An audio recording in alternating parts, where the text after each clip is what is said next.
వెళ్ళేటప్పుడు అని పంపారు. పడి రావాల్సి వచ్చింది. ఇంటా బయట అంతా శత్రువర్గమే అన్నట్టుంది. నా పని ఎక్కడ సవ్యంగా జరగనివ్వట్లేదు.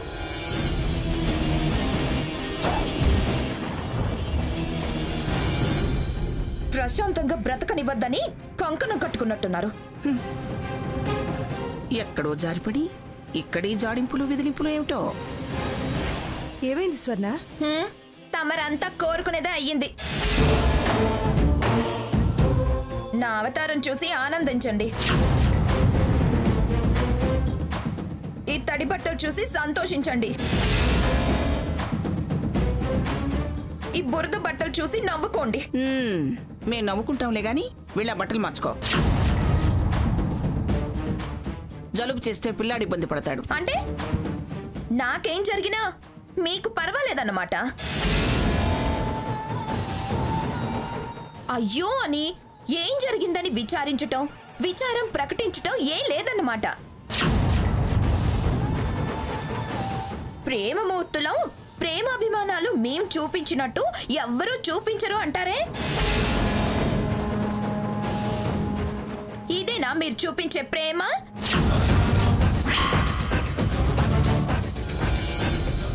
ఇదేనా మీకు నా మీదున్న ఆపేక్ష? ఏం జరిగింది స్వర్ణ అని మీ అత్తగారు అడిగితే జరిగిందేమిటో చెప్పకుండా నువ్వు ఎదురు వెక్కిరింపులు మొదలు పెడితే జరిగిందేమిటో మాకెలా తెలుస్తుంది?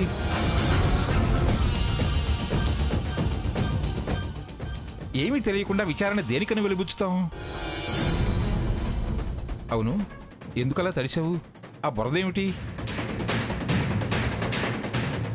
వేమన పద్యం మర్చిపోయారా మీరు? ఎందుకు దాన్ని అడగడం?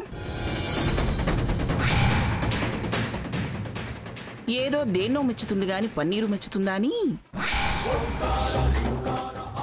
అది దానికి ఇష్టమైంది, అంటించుకొచ్చింది.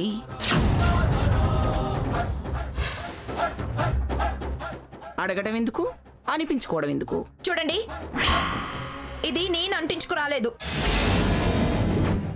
తమరికి ఇష్టమైన వాళ్ళు, తమరి అభిమానులు అంటించి పంపారు.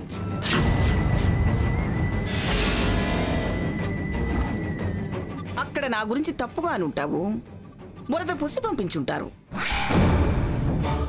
నేనెవరిని ఏమీ అనలేదు. నన్ను చూసి కళ్ళల్లో నిప్పులు పోసుకొని కావాలని పనిమాల వచ్చి జరిగే కార్యక్రమాన్ని, నాకు దక్కే మెచ్చుకోలుని నాశనం చేసి రసబస చేసిపోయారు. ఎవరమ్మా? ఎవరేమిటండి ఎవరు?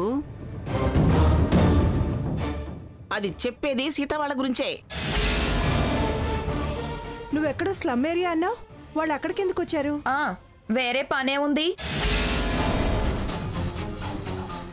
పేపర్లో వార్త చూసి వచ్చినట్టున్నారు. అలా వచ్చే రకాలు కాదు వాళ్ళు. అసలు విషయం మరేదో ఉంది, అది దాచి ఈ కథ చెప్తుంది. నన్ను ఏ విషయంలో నమ్మారు గనక ఇప్పుడు నమ్మడానికి చెప్పుకోవడానికి నా అనేవాళ్లే లేరు. చెప్పుకోనిక నమ్మేవాళ్ళు లేరు. నన్ను ఓదార్చేవాళ్ళు లేరు. అంతా నా కర్మ.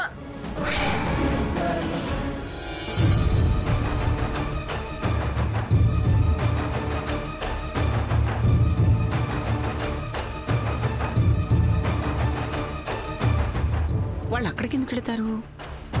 ఇదేదో అతి తెలివికి పోయింటుంది. బురద రాసి పంపించారు, అది వాళ్ళ మీద నెడుతుంది.